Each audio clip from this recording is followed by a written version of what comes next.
Hello and welcome to the Property Management Show. I'm your host, Alex Osenenko. My day job is the CEO of 4.5, a marketing company that works exclusively with fee-based property management companies. I spent the last 7 years of my life helping property management companies become more successful by improving sales, marketing, and operational efficiency. On this show, we'll deconstruct success into its key components and invite subject matter experts to help you improve every facet of your business. Thank you for tuning in and enjoy the show.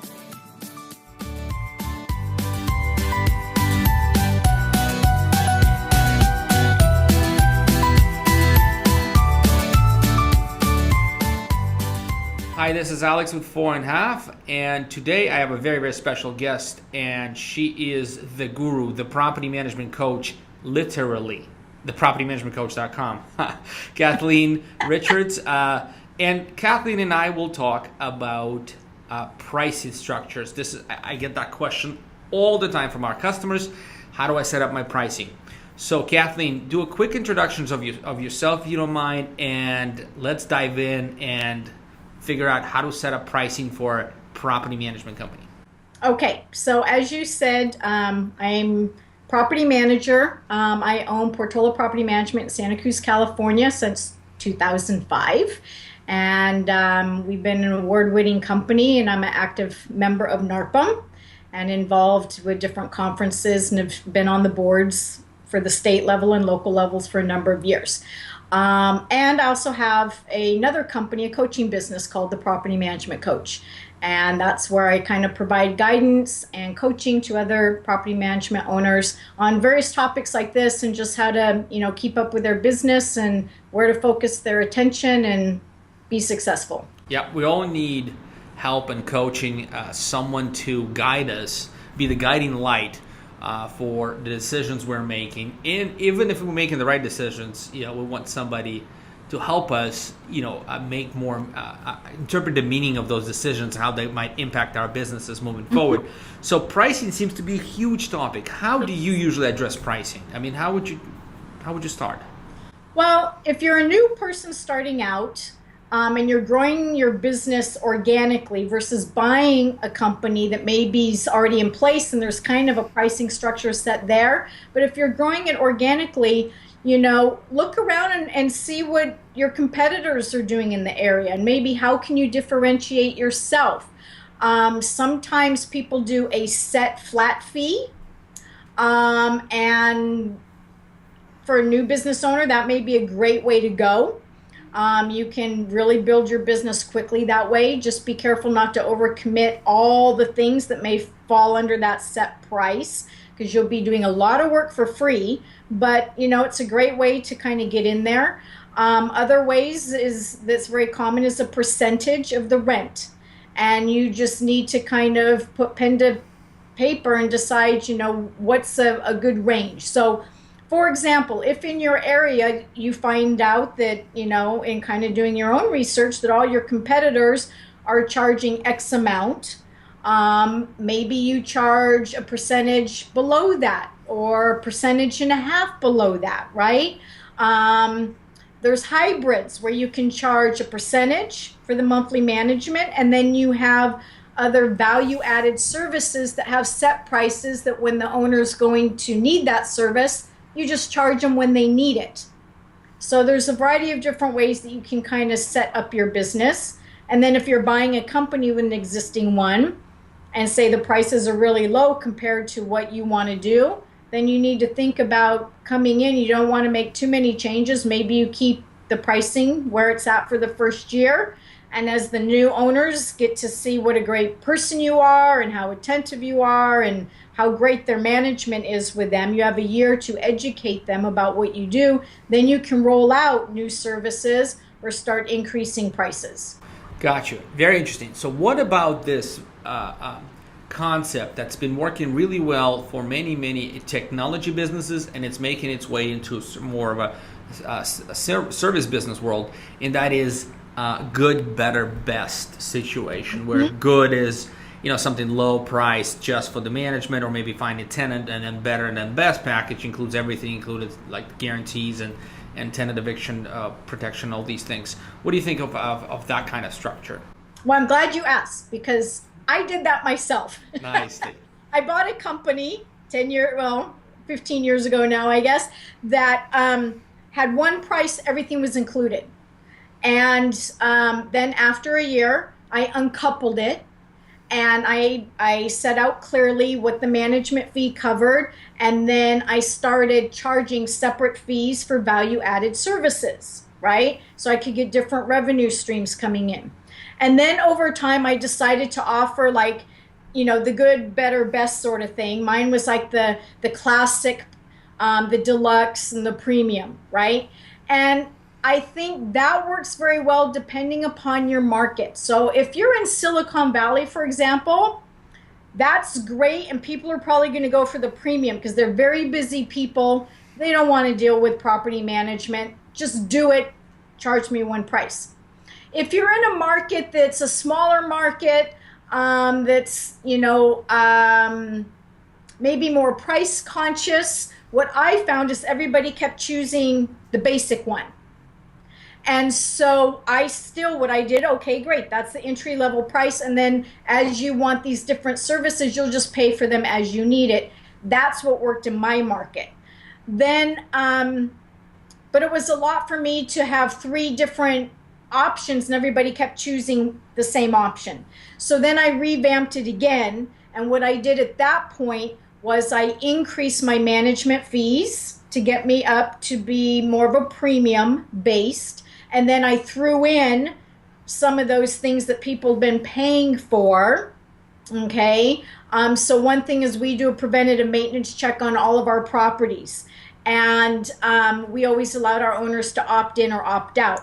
Well, we have enough properties now that it was causing so much management logistics on our end to organize who had opted in and who had opted out, that I decided that I wanted all of our properties to have this done. It was just easier from a logistics. So we now throw that in as a freebie with a little bit of a higher management fee, right?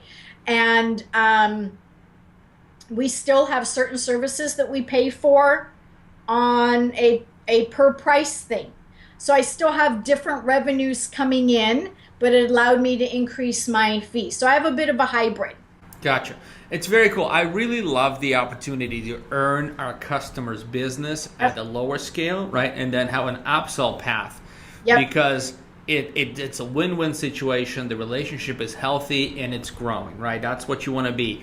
And for those, I hear that the biggest reason why landlords don't hire a property manager is, in their perception, it's price, because they can't connect the value to the price you're asking for. So I think asking a low price and then leaving yourself an upsell opportunity is a great way to do it. But then there's a risk, as you said, that they all choose the lowest package. Now, just make sure your business is operable. Right, right? But That's the price point. But that strategy worked for me beautifully because people do choose the lower price, but through education, and I'm a total teacher at heart, always educating my owners about why we're offering this. And I do quarterly newsletters and new things that are coming about. We have this new service. As they trust you and as you educate them about different things, my clients gladly pay for when I offer new products and new services. They gladly pay because the trust is there.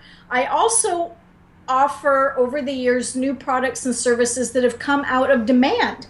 People will call me up. I teach classes. Well, I teach classes at community college. And one of the demands was I live in a coastal area, very pet-friendly community, but owners didn't want to have pets. So I ended up developing a pet program. Huge success for my company. And how that works is when a tenant's approved for a pet, we have to meet the pet first before they're approved to make sure that the pet is really what they say it is, right? And that they have a good temperament. We collect extra towards the deposit. Okay, that goes without saying. But we do 2 pet inspections a year, and the tenants pay for it. That is really cool. We charge the tenants, and guess what? The tenants are more than happy to pay for it. Yeah, because we the pet owners, man. I had my German Shepherd, man, and we bought a house, then we had to rent while I was building the business, and then we we bought another house. But in between, I had to rent for 2 years, and it was a murder to find a place with German Shepherd because he's nice the super place. dog. I would pay. I just couldn't. I couldn't get quality housing. Right. I could live in a tent somewhere, literally, in a doghouse. But people were wary renting a nice house to us, even though we're responsible, blah blah blah. Yep. So that is just been a huge success because as soon as the owners know we're going in 2 times a year, they're like, and they don't have to pay for it. They're like, okay, cool, I'll open my property to pets. And our residents have loved it because, if anything, they're so happy to show off that they're taking great care of the property. And we're able to charge higher rent for the property being open to pets. And as a result, we're getting higher and higher end properties where people like yourself, responsible pet owners, want to live in a nice property. They don't want to live in a dump that the owner says, well, it's only going to get ruined by a pet, and so they don't fix anything. It's the same mentality owners have with students. Oh, they're just going to trash it, so I'm not going to bother fixing anything. And then you end up with a really bad property over time. Yep. So that was something that came out of a demand. Other things that have come out of constant requests is I teach classes at Cabrillo for people that want to manage properties themselves. A lot of them will say, well, will you run the credit for me? Will you process the applicants for me if I show the property? So I have what I call it, I have a whole line of concierge services that I offer. And one of them is I'm the back office. So if you live on the property or an owner and you want to show the property and you want to advertise it and do all of that, I'm not involved in any of that for fair housing because I don't know what you're saying to the people. Right. But when you get a qualified applicant, we have blank application forms and criteria that we give them. So our name's not on it, our logo's not on it. And then when they find someone that they think fits their criteria, we process the application. We tell them if it's a no or a go. And if it's a go, then we do the lease paperwork. So now the owners are confident they have a good legal lease, right? That is and really that good. The people have been processed and are actually qualified, right? Yet the owner's going to have the relationship with the tenant moving forward. So that's a whole concierge service that we offer that's separate from even our lease ups. We offer lease ups as well for those owners that don't want to do any of it. But here in Santa Cruz, we have a lot of properties where you have a house and a granny unit in back. And so because of that close relationship that you're going to have with who's living on your property, I encourage people to do that sort of concierge package where they have more involvement in kind of picking who's going to be on the property with them. So people need to think outside the box when they get requests all the time, instead of saying, no, I don't do that, no, I don't do that. Well, maybe I should do that. They right? need to keep, as my podcast guest and one of my favorite property management friends, he's called Chris Hermansky. I don't know if you know him. He know said, Chris. Yeah, do whatever it is that you do. You don't have to be in the office to be working all the time, but keep your antenna up. Yep. Right. If your antenna is up and you're processing, you're always constantly looking for ways to improve and add value to your business. And that is a great. Just listen to your customers, package things up, and let the demand, make it happen for you. I have one other question for you, Kathleen. Okay. This one, I don't know. I'm not sure how you're going to answer, but I really want to know, what is the highest fee you ever saw, and what's the lowest fee you ever saw throughout your communication with other property managers? The lowest fee I ever saw was someone was willing to manage properties for like 4% a month. Okay, 4% a month. That's the lowest? Sorry, you're working for free at that price. So you're not even breaking even, or maybe breaking even. Yeah. I mean, I guess it depends where you live. If you're in Beverly Hills, that might still be a good return. Where I'm at, it's not even worth your time. Okay, so and then probably the highest that I have seen is 10%. But typically in our, I would say would be the highest that I've seen. I know I'm not the cheapest in my area because I do a hybrid. Right. So I have my revenue streams coming in from lots of places. I have an in-house maintenance company. We also do lease renewals. And when we do lease renewals, we go out and do an inspection or walk through the property because you want to make sure they're taking good care of it before you sign a lease for another year, right? And so we charge for the paperwork and we charge for the walkthrough, So we have lots of different things that aren't part of the property management fee that we get revenue on a regular basis in addition to our management fee. Gotcha. But how we get it is we're always educating our owners about the value we bring to the table. And we also offer a lot of things that we do within the business that we don't charge for. So the owners feel like they get win-win situations too, right? That we're not price gouging them, nickel and diming them to death, So like we have mini fridges available. So if someone's fridge goes out, we take it over the property. We don't charge the owner a daily rate for that. We have space heaters. We have, what do you call the thing? The like dehumidifiers, equipment that we will bring to the property for short term while we're getting the maintenance done on the property. And we don't charge the owner a daily rate for any of that equipment.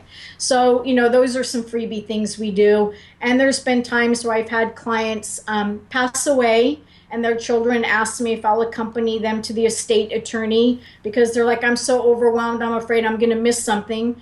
I go with them and I'm like the secretary taking notes. I don't charge for my time. They're a longtime client. I'm happy that I can be that third party to, help them do what they need to do moving forward. So you throw in freebie things that you do, and then, that adds to your value as a professional too. Really good, really good. That's all gold stuff. I think this is been a very good interview, and you've revealed a lot of very interesting information. And I'd say some secrets, but the pet thing is brilliant. I'm not sure why people not jumping on this. Like it's the best thing since property management business started existing. As a business. It doesn't. The beauty of that is it doesn't take a lot of time for us to manage that. Yet it's a very good revenue stream. Absolutely. So with that, we gave a lot of tips. If people want to come and hire you and talk to you, where would they go? They can go to the propertymanagementcoach.com. Got you. There's one more announcement. So 4.5, PMW, and Lead Symbol, all companies and service property management companies, we're putting together a conference for those property management companies who want to grow. And it is called PM Grow Conference. It's going to happen in January 2017. More details will be coming. But more likely than not, Kathleen will speak at that conference. So those of you who are listening and watching, will be happy to see you at the conference. And reach out to Kathleen if you have any questions, if you need any marketing help to grow your business. 4.5.com is where you should be. And we'll see you guys next time.